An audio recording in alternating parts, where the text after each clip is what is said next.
반갑습니다. 주식탐구생활 천지인입니다. 이 영상을 녹화하는 날짜는 2022년 9월 24일 토요일자고요. 이번 시간에는 삼성전자가 ARM 인수 기대감으로 가온칩스가 급등하는 모습을 보였었는데요. 오늘은 이 내용에 대해서 생각해보는 시간을 갖도록 하겠습니다. 먼저 시황을 좀 살펴보면 금주의 가장 큰 이슈는 역시 연준의 통화정책 회의였었죠. 이번 회의 때 연준의 경제 전망치를 살펴보면 GDP의 경우 1.7에서 0.2%로 올해는 전망치를 크게 낮췄고요. 내년도에도 1.7에서 1.2로 전망치가 낮아져 있습니다. 그러니까 결국은 경기 침체를 이미 예고를 한다라고 볼 수 있고요. 실업률 같은 경우도 내년도에 3.9에서 4.4까지 증가할 것으로 지금 전망했단 말이에요. 언론에서는 이거보다 더 높아질 거라고 예상을 하고 있죠. 오히려 연준이 실업률을 유도한다라고 좀 볼 수도 있고요. PC 물가지수를 보게 되면 장기적으로는 타겟팅이 2%라는 거, 그리고 지금 시장이 우려하고 있는 근원 물가지수, 코어 PC 물가지수를 보게 되면 올해 4.3에서 4.5%, 내년도 2.7에서 3.1, 내년도에도 역시 올해보단 감소하지만 전망치가 높아졌다는 것이 부담스럽습니다. 그리고 연준의 통화정책 기조에 대한 전망치는 올해 3.4에서 4.4로 높아졌고 내년도에도 3.8에서 4.6으로 높아졌습니다. 그러니까 연준이 고금리 정책은 쉽게 바뀌지 않는다라는 거죠. 우리가 점도표를 통해서도 얼마든지 확인이 가능하니까요. 6월 점도표 상황을 보면 3.5에서 4.0 수준에서 내년도까지 금리가 정해질 거다라고 전망을 했었는데 9월 점도표에서는 이것이 상당히 높게 또 올라갔죠. 올해 같은 경우 4.0에서 4.5, 내년도에는 4.5에서 5.0, 시장의 기대치를 다 무산시키는 점도표가 나왔습니다. 그래서 시장이 계속 투심이 악화되는 상황이었고요. 오늘 새벽 마감한 뉴욕 증시는 영국과 유럽발 리스크가 또다시 부각되면서 아쉽게도 급락이 또 나왔습니다. 영국 정부가 5년간 1,600억 파운드의 감세 조치를 발표했습니다. 당연히 감세 조치 발표하면 이걸 뭘로 메우겠어요? 국채로 메워야 되는데 그러다 보니까 파운드화가 급락하면서 1.1달러를 붕괴했어요. 그래서 영국발 악재, 유럽발 악재가 다 같이 반응하면서 오늘 발작을 또 했습니다. 증시만 발작한 게 아니라 상품 시장 쪽도 다 작살이 났습니다, 오늘. 대표적인 안전자산으로 평가되는 금은 금리 급등 시기에는 오히려 안전자산의 역할을 하지 못합니다. 금리가 높아지면 예금하지 금 살 일 없잖아요. 그래서 금도 전저점을 깨는 그런 모습을 보였고요. 구리를 비롯한 백금, 필라디움 모두 다 약세, 그리고 유가도 약세, 알루미늄, 아연, 니켈, 구리 같은 전박이 산업의 소재 같은 경우도 다 급락을 했어요. 그나마 다행스러운 것은 미국의 10년 만기 국채가 고점에서 일부 조정이 좀 나왔습니다. 계속 급등하면서 채권의 투매가 계속 이어졌는데 다행히 3.8을 찍으니까 안전자산 선호 심리가 조금 작용하면서 조정을 좀 보였어요. 만약에 국채마저도 투매가 나오면서 이 4%를 향해서 급등했다 그러면 모든 시장에서 다 매도가 나오는 완전 패닉 장세가 되고 증시도 더 폭락을 했을 겁니다. 그나마 좀 다행이었죠. 나스닥 지수 같은 경우 결국은 11,000포인트 이탈했죠. 전저점 확인 작업할 텐데 이 자리 터치하거나 깨면 기술적 반등은 나올 거예요. 많이 빠졌다는 이유로. 그렇지만 기술적 반등 수준밖에 안 될 거라는 거 계속 설명을 드렸습니다. 연준의 정책 방향이 바뀐다는 지금 보장이 없잖아요. 기대감이 다 무산됐기 때문에 단지 가격이 싸다는 이유에 기술적 반등만 나올 수 있는 거죠. 우리 시장 같은 경우는 역시 환율이 계속 발목을 잡을 수밖에 없는 상황입니다. 1,400원 돌파했어요. 계속 고공행진입니다. 원화 약세가 우리는 무역수지 적자까지 계속 누적이 되고 있기 때문에 부담을 안 할 수밖에 없죠.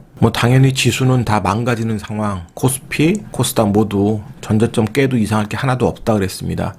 물론 깨고 내려오면 기술적 반등 우리도 또 시도를 할 거예요. 그런데 마찬가지로 기술적 반등 수준밖에 안 될 거다. 그래서 재료와 수급이 수반되는 그런 종목의 매매만 할 수밖에 없는 상황입니다. 그러면 오늘 주제인 ARM 인수권에 대해서 살펴보죠. 삼성전자가 ARM 인수를 가셔한다. 이재용 부회장과 손정희 회장이 20년 전에도 ARM 관련된 인연이 있었는데 이번에 또 화제로 떠오른다. 블룸버그 통신이 22일자로 보도한 내용이에요. 과연 손정희 회장과 10월에 만남이 어떻게 이루어질지 계속 주목은 해봐야 되겠습니다만 이런 떡밥이 있을 때 매매만 하는 겁니다. 인수되고 안 되고는 나중 문제고요. 자, 일단 어떤 방식으로 인수될지 인수 시나리오도 지금 나오고 있는데 말 그대로 시나리오인 거예요. 독자 인수할 수도 있고 지분 투자할 수도 있고 컨소시엄 구성할 수도 있습니다. 일단 독자 인수 쪽으로 기대감은 있겠습니다만, 자, 엔비디아가 인수가 무산될 때 독점화에 대한 문제가 있었단 말이에요. 그럼 삼성도 그것으로부터 자유스러울 수는 없을 겁니다. 그래서 여러 가지 안들이 있지만 정해질 때까지는 계속 떡밥만 나올 거예요. 그래서 그 떡밥 있을 때 매매만 한다. 자, ARM 같은 경우는 반도체 설계에 특허를 판매하는 회사입니다. 우리가 스마트폰에 쓰는 시스템 반도체의 95%를 ARM의 특허를 가지고 만들어야 됩니다. 매출 규모는 27억 달러 정도 되는데요. 손정희 회장은 내년도에 IPO 추진하겠다고 언급은 했지만 어떤 식으로 또 M&A를 만들지 지켜볼 필요는 있을 것 같고요. 지금 시장에서 인수가를 400억 달러에서 500억 달러 수준으로 얘기를 하고 있습니다. 일단 이 재료가 나오고 나서 가장 강한 종목은 가온칩스인데요. 가온칩스 홈페이지 가시면 여러분도 보실 수 있습니다. 삼성전자하고 ARM의 파트너사이기 때문에 가장 주목을 시장에서 받았고요. 5월에 신규 상장했던 종목인데 이때 수요 예측 경쟁률이 대박이 났어요. 공모가 같은 경우도 희망 공모가 상단이 13,000원이었었는데 이거를 깨고 14,000원의 공모가가 확정됐습니다. 그러니까 인기가 좋았다는 소리죠.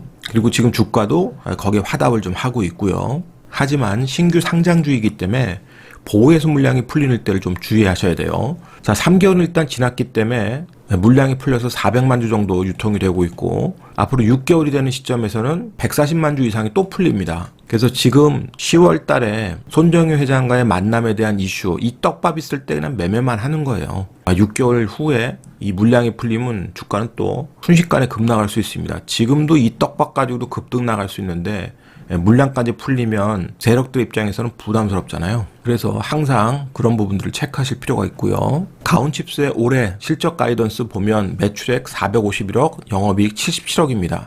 그런데 시가총액은 지금 벌써 3천억대예요. 결코 적지 않은 시가총액을 지금 보여주고 있습니다.